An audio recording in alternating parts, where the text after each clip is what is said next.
Hi everyone, ನಾನು ನಿಮ್ಮ ಕನ್ನಡ ಕೋರಿ ಪ್ರೇಮ. ನನ್ನ ಯೂಟ್ಯೂಬ್ ಚಾನಲ್ಗೆ ನಿಮ್ಮೆಲ್ಲರಿಗೂ ಸ್ವಾಗತ.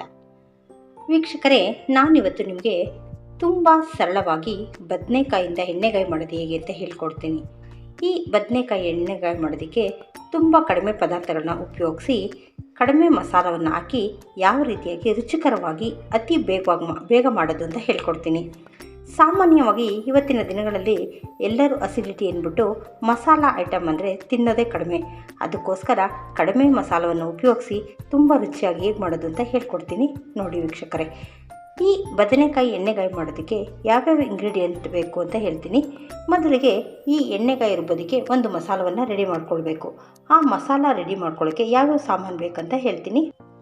ಮೊದಲಿಗೆ ನೋಡಿ, ಮಸಾಲ ರೆಡಿ ಮಾಡ್ಕೊಳ್ಳೋಕ್ಕೆ ಬೇಕಾಗಿರೋ ಸಾಮಗ್ರಿಗಳು: ಒಂದು ಈರುಳ್ಳಿ, ಸ್ವಲ್ಪ ಜೀರಿಗೆ, ಸ್ವಲ್ಪ 4ರಿಂದ 5 ಬೆಳ್ಳುಳ್ಳಿ, ಕಡಲೆಪಪ್ಪು, ಖಾರಕ್ಕಾಗಿ ಖಾರದ ಮೆಣಸಿನ್ಕಾಯಿ ಮತ್ತು ಬ್ಯಾಡಿಗೆ ಮೆಣಸಿನ್ಕಾಯಿ, ಒಂದು ಅರ್ಧ ಕಪ್ಪಷ್ಟು ಕಾಯಿ ತುರಿ, ಜೊತೆಗೆ ಅರ್ಧ ಇಂಚಿನಷ್ಟು ಶುಂಠಿ, ಒಂದು 2ರಿಂದ 2.5 ಸ್ಪೂನಷ್ಟು ಧನಿಯಾ ಕಾಳು.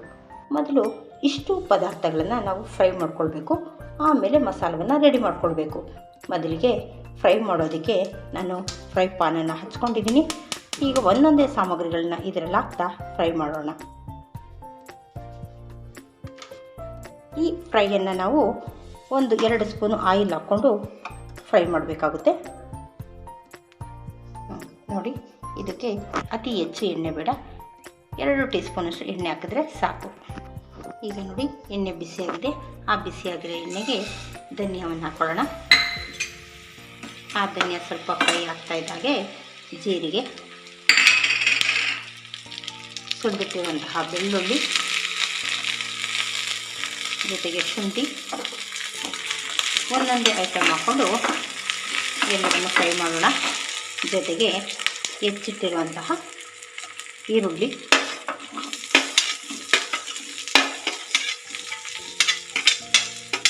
ಆನಂತರ ಆ ಈರುಳ್ಳಿ ಸ್ವಲ್ಪ ಫ್ರೈ ಆದಮೇಲೆ ಅದಕ್ಕೆ ಖಾರಕ್ಕಾಗಿ ಗುಂಟೂರು ಮೆಣಸಿನ್ಕಾಯಿ ಮತ್ತು ಬ್ಯಾಡಿಗೆ ಮೆಣಸಿನ್ಕಾಯಿ ಎರಡನ್ನು ಹಾಕಿ 2ರಿಂದ 3 ನಿಮಿಷ ಇದನ್ನು ಫ್ರೈ ಮಾಡ್ಕೊಳ್ಳೋಣ. ನೋಡಿ, ಈಗ 2 ನಿಮಿಷ ಆಗಿದೆ. ಹೆಚ್ಚೇನು ಫ್ರೈ ಆಗಿಲ್ಲ, ಕರೆಕ್ಟಾಗಿ ಸ್ವಲ್ಪ ಬ್ರೌನ್ ಕಲರ್ ಬಂದಿದೆ. ಈಗ ಸ್ಟವ್ ಆಫ್ ಮಾಡ್ಕೊಳ್ಳೋಣ. ಆ ನಂತರ ಇದಕ್ಕೆ ಸ್ಟವ್ ಮೇಲಿದ್ದಾಗಲೇ ನಾವೇನು ತೆಂಗಿನಕಾಯಿನ ಮತ್ತು ಕಡಲೆಪಪ್ಪೇನು ಹಾಕಬೇಕಾಗಿಲ್ಲ. ರುಬ್ಬುವಾಗ ಜಾರಲ್ಲಿ ಹಾಕ್ಕೊಂಡ್ರೆ ಸಾಕಾಗುತ್ತೆ. ಈಗ ಈ ಫ್ರೈ ಮಾಡಿರೋಂಥ ಮಸಾಲ ಹಾಗೂ 1 ಕಪ್ಪಿನಷ್ಟು ಹಸಿ ತೆಂಗಿನಕಾಯಿ, ಕಡಲೆಪಪ್ಪು ಇಷ್ಟನ್ನು ಹಾಕ್ಕೊಂಡು, ಜೊತೆಗೆ ಇದ್ರ ಜೊತೆಗೆ ಸ್ವಲ್ಪ ನಾವು ಕಲ್ಲರಿಗೋಸ್ಕರ ಅರಿಶಿನ ಪುಡಿ, ಇವನ್ನೆಲ್ಲ ಮಿಕ್ಸರ್ ಜಾರಲ್ಲಿ ಹಾಕಿ ನೈಸಾಗಿ ಗ್ರೈಂಡ್ ಮಾಡ್ಕೊಂಡು ಬಿಡೋಣ. ನೋಡಿ, ನಾವು ಫ್ರೈ ಮಾಡಿರೋಂತಹ ಎಲ್ಲ ಸಾಮಗ್ರಿಗಳನ್ನು ಜಾರಲ್ಲಿ ಹಾಕಾಗಿದೆ.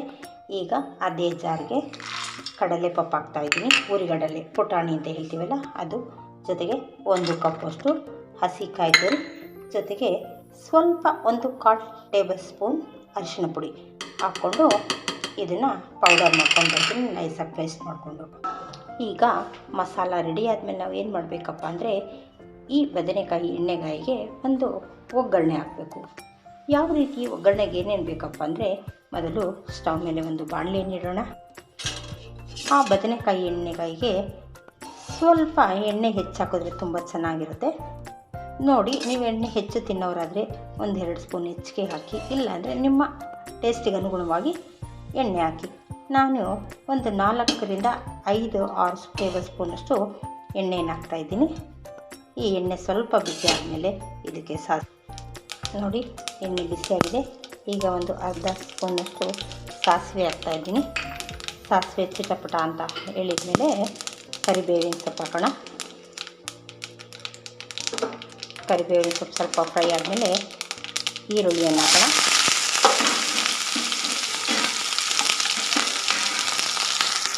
ಈರುಳ್ಳಿ ಸ್ವಲ್ಪ ಲೈಟಾಗಿ ಫ್ರೈ ಆಗಲಿ.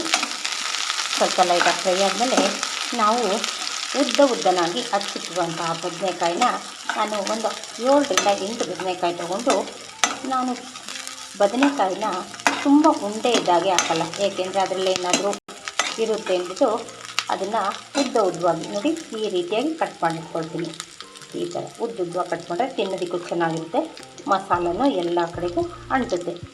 ಅದೇ ಬದನೆಕಾಯಿ ಉಂಡೆ ಫುಲ್ ಹಾಕಿದ್ರೆ ಅದಕ್ಕೆ ಅಷ್ಟು ನೀಟಾಗಿ ಮಸಾಲ ಅಂಟಲ್ಲ. ಅದಕ್ಕೋಸ್ಕರ ನೋಡಿ ಈ ರೀತಿಯಾಗಿ ಬದನೆಕಾಯಿನ ಹಚ್ಬಿಟ್ಟು ನೀವು ಒಗ್ಗರಣೆಗೆ ಹಾಕೋ ಹುಡ್ಕೋದು ನೀರಲ್ಲೇ ಇರಬೇಕು, ಇಲ್ಲ ಅಂದರೆ ಬದನೆಕಾಯಿ ಕಪ್ಪಾಗ್ಬಿಡುತ್ತೆ. ಅದಕ್ಕೋಸ್ಕರ ಹಚ್ಬಿಟ್ಟು ನೀರಲ್ಲಿ ಹಾಕಿಟ್ಕೊಂಡಿದ್ದೀನಿ. ಈಗ ನೋಡಿ ಈರುಳ್ಳಿ ಸ್ವಲ್ಪ ಫ್ರೈ ಆಯಿತು. ಈಗ ಹಚ್ಚಿರೋಂಥ ಬದನೆಕಾಯಿನ ನಾವು ಒಗ್ಗರಣೆಲಿ ಹಾಕೋಣ. ಈ ರೀತಿ ನೀರು ಸೋರಿಸಿ ಇದರಲ್ಲಿ ಹಾಕಿ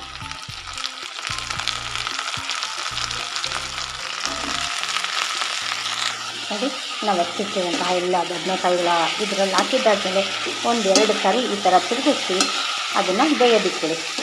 ಈ ಬದನೆಕಾಯಿ ಬೇಯೋದಕ್ಕೆ ಹೆಚ್ಚೇನು ಸಮಯ ಬೇಡ, ಕನಿಷ್ಠ ಒಂದು 5-10 ನಿಮಿಷದಲ್ಲಿ ಬೇಯುತ್ತೆ. ಎಲ್ಲವನ್ನು ಒಂದು ಸಾರಿ ಒಳ್ಳೆ ಒಂದು ಮಿಕ್ಸಿಂಗ್ ಕೊಡಿ. ಒಳ್ಳೆ ಮಿಕ್ಸಿಂಗ್ ಕೊಟ್ಟಮೇಲೆ ಅದನ್ನು ಒಂದು ಬೌಲಿಂದ ಮುಚ್ಚಿ ನೋಡಿ. ಈ ರೀತಿಯಾಗಿ ಒಂದು 5 ನಿಮಿಷ ಬೌಲ್ ಹಾಕಿ ಮುಚ್ಚಿಟ್ರೆ ಅಬೇನಲ್ಲೇ ನೀಟಾಗಿ ಬೇಗ ಬೇಯುತ್ತೆ. ನೋಡಿ, ಈಗ ಬೇಯ್ತಾ ಇರುವಾಗ ಮಧ್ಯಾಹ್ನ ಒಂದು ಸಾರಿ ಈ ರೀತಿಯಾಗಿ ತಿರುಗಿಸಿ, ಏಕೆಂದರೆ ತಳ ಕಚ್ಚಲ್ಲ. ಹೆಚ್ಚು ಎಣ್ಣೆ ಹಾಕಿರೋದ್ರಿಂದ ತಳ ಏನು ಒತ್ತಲ್ಲ, ಆದರೂ ಸಹ ಬೇಯೋದಕ್ಕೆ ಹೆಲ್ಪ್ ಆಗುತ್ತೆ. ಸ್ವಲ್ಪ ಈ ಥರ ತಿರುಗಿಸ್ಕೊಡಿ. ನೋಡಿ, ಆಗಲೇ ತನ್ನ ಬಣ್ಣವನ್ನು ಬದಲಾಗಿದೆ, ಸ್ವಲ್ಪ ಬೇಯಿಸಿದೆ. ಇನ್ನೊಂದು 2 ನಿಮಿಷದಲ್ಲಿ ಬೇಯುತ್ತೆ. ನೋಡಿ, ಈ ರೀತಿಯಾಗಿ ಮಸಾಲನ ನೀಟಾಗಿ ಗ್ರೈಂಡ್ ಮಾಡ್ಕೊಳ್ಳಿ. ಗ್ರೈಂಡ್ ಮಾಡ್ಕೊಂಡ್ಮೇಲೆ ಆಲ್ರೆಡಿ ಬದನೆಕಾಯಿ ಎಲ್ಲ ಬೆಂದಿದೆ. ಈಗ ರುಬ್ಬಿಟ್ಟಿರೋಂಥ ಮಸಾಲೆಯನ್ನು ಇದರಲ್ಲಿ ಹಾಕೋಣ.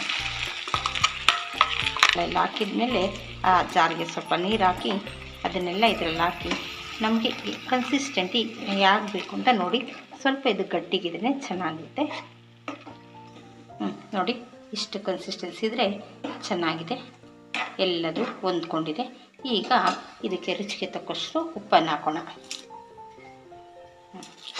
ಉಪ್ಪು ಹಾಕಿದ್ಮೇಲೆ ಒಂದು 5 ನಿಮಿಷ ಇದನ್ನು ಕುದಿಯೋದಕ್ಕೆ ಬಿಡೋಣ. ನೋಡಿ, ಈಗ ಒಂದು 2 ನಿಮಿಷ ಕುದ್ದಾಗಿದೆ. ಈಗ ಎಲ್ಲರೂ ರೆಡಿಯಾಗಿದೆ. ಬಿಸಿ ಬಿಸಿಯಾದಂತಹ ರುಚಿಕರವಾದಂಥ ಬದನೆಕಾಯಿ ಎಣ್ಣೆಗಾಯಿ ಸಿದ್ಧವಾಗಿದೆ. ಈ ಬದನೆಕಾಯಿ ಎಣ್ಣೆಗಾಯಿ ರೊಟ್ಟಿ, ಚಪಾತಿ, ಪೂರಿ, ದೋಸೆ ಯಾವುದ್ರ ಜೊತೆನಾದರೂ ಆಗಲಿ ತುಂಬ ಹೊಂದ್ಕೊಳ್ಳುತ್ತೆ. ಜೊತೆಗೆ ಅನ್ನದ ಜೊತೆನೂ ಇದನ್ನು ತಿನ್ಬೋದು. ನೀವು ಸಹ ಇದನ್ನು ಟೇಸ್ಟ್ ಮಾಡಿ ರುಚಿ ಹೇಗಿತ್ತು ಅಂತ ನನಗೆ ತಿಳಿಸಿ. Thank you.